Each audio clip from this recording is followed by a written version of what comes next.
What's up, boys and girls? Vamyorber here with a new video for you, and today we are going to be delving into a new kind of video here on this channel. I don't usually make these kinds of videos, but I think it's high time that I made a game review video. That's right. Now the thing is, before I make these game reviews, obviously I play them and I play them on my stream. That being said, I do stream every Mondays, Tuesdays, and Thursdays on my Facebook page, and if you want to know what my schedule is, I'm gonna put it right here along with my social media links down there. So if you guys want to go check that out, go ahead and just put the link in the search bar. You'll see it. It's the same name as the channel anyways. So yeah, the game that we're going to be reviewing today is called Sundered. Okay, so first of all, what's the basic information about Sundered? Sundered is a game by Thunder Lotus Games, the same developers who made Jotun. I'm not sure if that's the right way to pronounce that one, but you guys just correct me if I'm wrong. They're the same developers, and they released Sundered around 2017, if I'm not mistaken. This game is a Metroidvania. It's under that genre. So like when you think of Metroidvania, you think of games like Hollow Knight, Blasphemous, Castlevania, those kinds of games, right?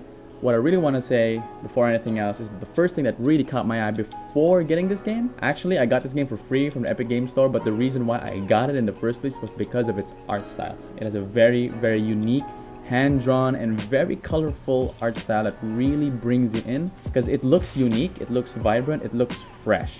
Now moving on to the intro part of the game. The intro starts with the player in the desert, in some kind of desert, and then just walking around in a sandstorm, and then they reach this point where there's this symbol, and then when they get there, they get dragged into the game. After they get dragged down under the desert, and then they're in the game area, and that's when you start. That's where you kind of start the game. That's when the tutorial starts. After that, you're free to do whatever you want as long as the map and your current abilities allow you to do so. Moving on to the map. Now the map is actually semi-procedurally generated, or is another term for that? But that means that the main areas, you see like these maps are like rectangles or squares around the map when you hold the L2 button, but actually these big main squares have smaller squares in them, and those are the ones that change orientation every time you die. So it's not just one straight line from A to B. No, it could be like a freaking maze. That's pretty interesting because every playthrough is you move in the generally the same direction, but to get to point A to B, it's a little bit different every time you die. The next in line is the combat of the game. Now, how do you fight in Sundered? Well, in Sundered, there's this kind of eldritch being inside of your main character to make kind of like energy blades around her body. An energy blade that comes out of her arm or her legs. It's kind of like a free-form weapon-ish. Controls are pretty basic. You only have two buttons, your square and your triangle. Square is like your basic attack, and triangle is like your finisher attack. When you keep on attacking with your basic attacks and you fill up this bar basically, and when it gets filled up, you get like this chance to pull off this big attack. The way the moves vary from each other is when you change the direction of the attack. In my opinion, I really like the animations, and it really kind of gives this like awesome feeling that you're making these energy blades out of your body and stuff like that. It really appeals to the fantasy genre kid in me and stuff like that. So another important aspect of the combat is the roll dodge mechanic. It's tied to your stamina bar, and your stamina bar has charges on it. So the number of times you can roll at a given time is equal to the number of your stamina charges. Now the reason why this is so important is because your roll has iframes. As long as you're rolling, you don't get hit, you don't get damaged, and that's very important in this game. So now that we talked about the combat, the map design, and the intro of the game, I want to move on to the exploration aspect of the game. Exploration in this game is like any other Metroidvania. So you've got like your left and right rooms. You just choose where to explore until you hit a dead end, meaning it's a literal wall, or you can't get to the other side because you still need an ability for it. Then you move on to the other side, explore that, and then eventually you'll get this ability or this item or something that will let you progress to the other side from that dead end earlier. It kind of has this like non-linear feel to it where the player is free to explore the map, but he's actually being guided by the game's obstacles towards the like main quest or the main path. So as you explore the map, you come across these shrines in the game. Interacting with these shrines gives you a new skill, and these or well, not really skill, but it gives you a new kind of power-ish. And these could be anything between like a double jumping, a shield, an energy shield that regenerates, or a cannon. And also, while exploring these maps, you come across these containers and these monsters, right? And these monsters and containers drop shards. Shards are like the equivalent of souls in Dark Souls. They're like stored experience points that you use to level up at some kind of hub, or like a safe area, right? So Sundered's passive skill tree isn't like some kind of basic 3-column thing that you just choose your attributes from these 3. No, it actually looks more like a passive point web from Path of Exile or Wolves and Lords of Mayhem. And that's kind of unique for a Metroidvania for me, because I've never seen a Metroidvania do like a progression system that way. Use these shards to upgrade your nodes. And there are 2 kinds of nodes in the skill tree. There are small nodes, minor and major nodes. The minor nodes, while giving smaller bonuses to your stats, can be upgraded 3 times. And they actually are needed to be upgraded 3 times before you can progress to the next minor node. And these minor nodes will lead to major nodes. Now these major nodes are kind of like a one-time big time buy that would increase your stats by a substantial amount. But the thing is, while you're upgrading these minor and major nodes, each upgrade that you put into a minor or major node will increase the cost of shards for the next minor or major node. You know, for the next upgrade, it'll cost more. So it kind of gives you this feeling already that it's a bit grindy-ish, or you're gonna expect that you're gonna have to go to multiple runs to gather some shards so I can upgrade your skills. And that brings me to the start of what I think are the flaws of Sundered. Okay, so at the beginning of the video, I did say that the art style was the one that brought me into the game. But when I actually got into the game, what I wanted to know was the story. Why was I here? And none of them were answered actually the whole time I was playing the game. After the introduction of your character and the Eldritch being that's inside of you, apparently, there was no lore that was given until you did one of 3 things: beat a mini boss, beat a major boss, or enter a room that had a crystal icon in it. And then when you're in that room, you hit these black orbs, and then the Eldritch entity inside of you gives you some lore tidbits about the history of the area, what happened. That's basically it. And the thing is, these things are so far apart from each other. This game isn't an easy game. The fact that the semi-procedurally generated maps sometimes give you a harder time to get to the same area, because, you know, sometimes it winds up and down and stuff like that instead of just being some kind of straight line. The enemies in this game swarm you. They appear as a mob, like a swarm. They will swarm you. So to an unexperienced Metroidvania player, or let's say like a softcore player, or somebody that doesn't really play these games that much, it's gonna be hard. It's gonna be hard for you to progress. So seeing as this storytelling was just so far apart from each other, I lost interest in the story altogether, because the majority of my playtime was more on grinding to get stronger so I could reach the lore area. But the amount of time that it took for me to grind and beat all those monsters and get back to the same area and level up was just way too long. Because again, every time you upgrade something in the upgrade tree, it gets a little bit more expensive to upgrade the next upgrade. Basically, I wasn't interested anymore to piece the story together. Okay, fine, let's play it how I think the game wants me to play it. I'll grind.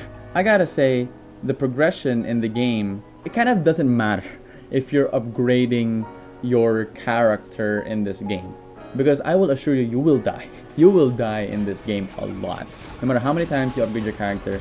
And that's kind of where it really got tedious.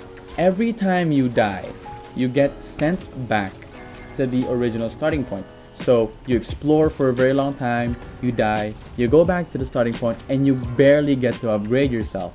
It kind of becomes tedious because you're gonna be exploring that same area again, trying to get further from where you went with a character that's only a little bit stronger than your previous run. And that's not gonna guarantee that you get further than your last run. Another thing that I want to say about the game in general, which is actually probably one of the most important things a game should have, is its music. When you're exploring, discovering new stuff, the music is okay. It's chill. The thing is, there's some rooms that when you go in them, they have this red title on them, and then it says Horde Infinite or Infinite Horde. and then just swarms of monsters that don't end.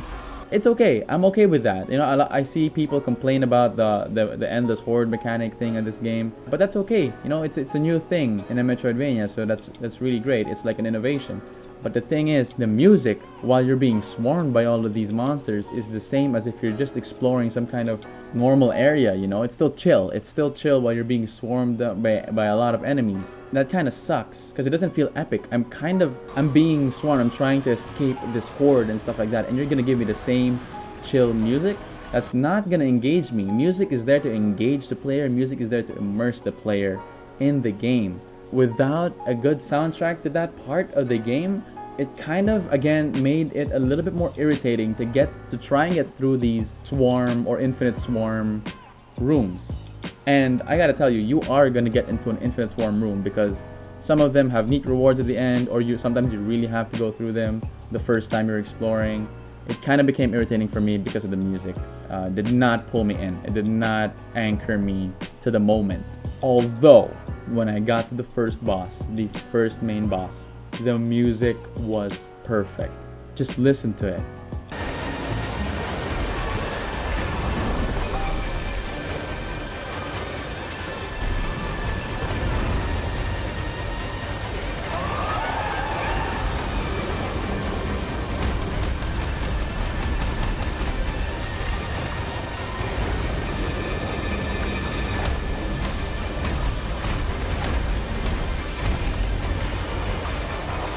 Because the music of this boss fight, it's so perfect for the setting of the game. It sounds creepy, it sounds epic.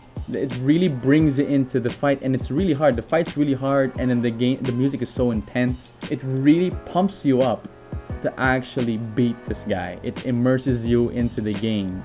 It makes you feel like you're doing something epic.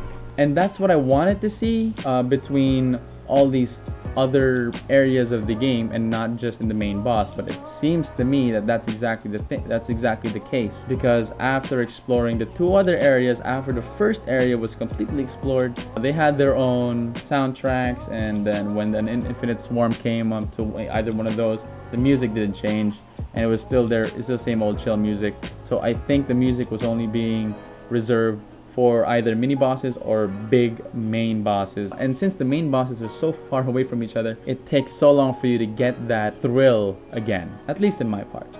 Now, it may seem like I'm just complaining about this game, but the thing is, it actually is a good game. It doesn't have any major problems. It's just that I have problems with it that I've already stated that kind of break the game's immersion for me.